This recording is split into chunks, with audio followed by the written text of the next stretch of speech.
Il fait beau, il y a du soleil, on sent que l'été arrive, et les promeneurs de chiens commencent à croiser les joueurs de Molki. Alors déjà, je tiens à vous dire que je suis super content des réactions suite à ma dernière vidéo, où j'ai parlé de mes voisins qui sont passés à l'improviste. Et je pense que ce qui parle particulièrement aux gens, c'est qu'on a tous vécu ce genre de situation, et il n'y a pas besoin d'être autiste pour traverser les sentiments qui m'ont animé. Mais n'empêche que depuis, je rumine. Et ça me fait ça à chaque fois que j'ai un peu merdé socialement. Parce que sur le moment, je fais pas gaffe et après, je culpabilise. Et ça, pour le coup, je pense que c'est un petit peu propre au TSA. C'est-à-dire qu'il va vivre plein de situations sociales. Sur le moment, il pense agir le mieux qu'il peut. Et avec le temps qui passe et le recul, il commence à se rendre compte qu'il a bugué. C'est dans cette optique-là qu'il peut se rendre compte qu'en 1998, la petite Séverine essayait de le draguer. Mais sur le moment, il avait capté que dalle. S'en rendre compte 20 ans plus tard, c'est quand même extrême, même si ça arrive. En général, dans les situations sociales, je prends conscience que j'ai bugué les heures et les jours qui suivent.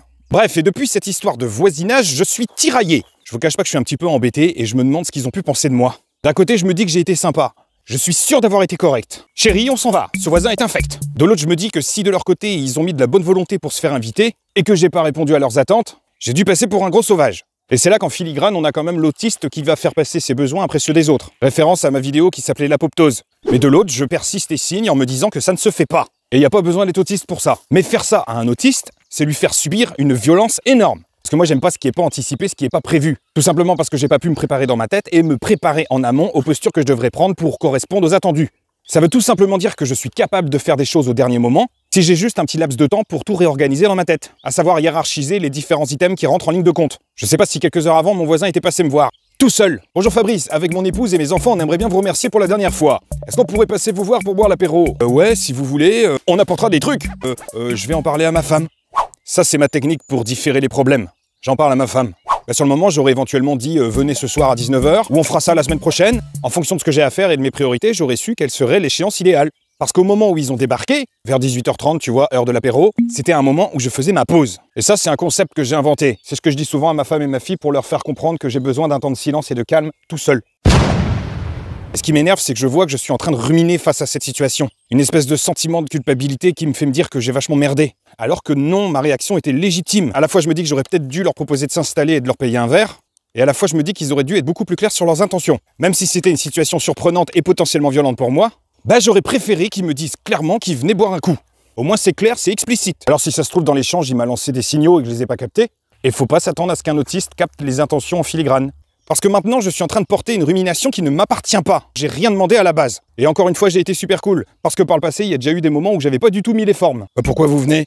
Vous voulez quoi, là? On passait dans le coin, on avait envie de vous dire bonjour. Vous passez dans le coin alors que vous habitez à 65 bornes et qu'on habite dans une impasse? Dans ce genre de situation où je suis en mode pas du tout prêt, je peux rapidement me métamorphoser en Hulk. Mais putain, ça se fait pas de débarquer comme ça chez les gens, vous pourriez au moins prévenir. Oh pardon, excuse-nous, on va s'en aller. Ouais, c'est ça, ouais. Et en général, suite à ça, je me fais engueuler par ma femme et je me retrouve à envoyer un message pour m'excuser. Alors que j'ai rien demandé à la base. C'est les autres qui me manquent de correction et c'est moi qu'on engueule. Ils cassent, je paye. Ce qui m'embête, c'est qu'on s'est déjà embrouillé avec des gens qui se sont formalisés de trucs alors que moi j'étais dans mon bon droit. C'est normal de demander à quelqu'un ce qu'il veut quand il se pointe chez toi alors que c'est pas prévu, hormis le ton qui parfois est proportionnel au ressenti intérieur. Dans l'absolu, la question n'a rien de choquant. Parce que moi, dans ce genre de situation, je m'écroule, je m'éparpille. Moi j'ai des principes et c'est un postulat de base pour rentrer en relation avec moi. C'est une porte d'entrée. Si ces principes sont respectés, ça se passe nickel. Le seul truc, c'est qu'il faut pas que les gens insistent trop. Là, je peux devenir vraiment con. Putain, mais cassez-vous, bande d'enculés! Mais on vendait juste des billets de tombola pour la kermesse! Mais de toute façon, c'est toujours les mêmes qui gagnent les gros lots, c'est les parents de l'amicale! Ah, ça y est, avec vos conneries, je culpabilise maintenant! Alors, dans ma dernière vidéo, je vous proposais un sondage pour savoir comment j'aurais dû agir selon vous. La majorité des gens m'auraient proposé de faire le mort. Chut. Tu te tais!